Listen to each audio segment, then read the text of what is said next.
There are so many reasons why we're obsessed by ghosts.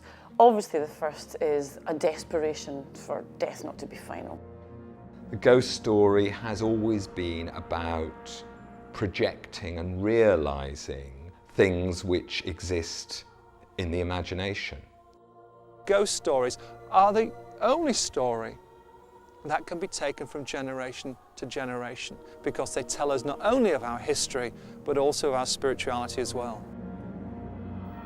Imagine, if you dare, the first people sitting around the first fire, faces aglow, red and flickering. Imagine too their first stories, stories shaped from the mystery and the darkness that surrounded them. For as long as there have been stories, there have been tales told of darkness and of the inexplicable. The ghost, the phantom, the supernatural, goes back as far as we know right through cultural history, through history in the West, through history in Africa. We can point to the ghost tales which have been told since every time that we know about. I shall smash the door and shatter the bolt. I shall smash the doorpost and overturn the doors. I shall raise up the dead and they shall eat the living. The dead shall outnumber the living.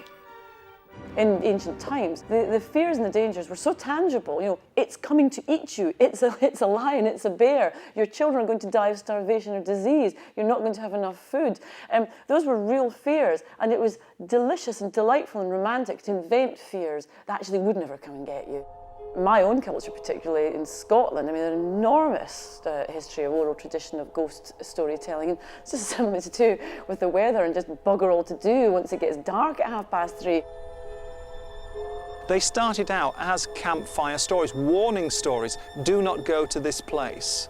Do not go and stand upon that cliff, for if you go there, you shall be thrown off. There was always an association with danger. Here, where we are today, there are thousands of stories to keep people off the moor. Why do they want to keep people off the moor? Because this was an area of smuggling. And so to keep the people away from the smugglers, they invented the white horseman that would come out every night and would ramp the moors and scare people away. And they would advertise the fact that the ghosts will be out tonight. A secret language, stay away from us, we're smuggling, we don't want you to be there. If you see us, you haven't really seen us, but you've seen a ghost. Today, smuggling is no longer a part of life on the North Yorkshire moors, yet terrifying stories of ghostly apparitions are still reported from all over the world. With science yet to disprove these ghosts, could it be that they really do exist?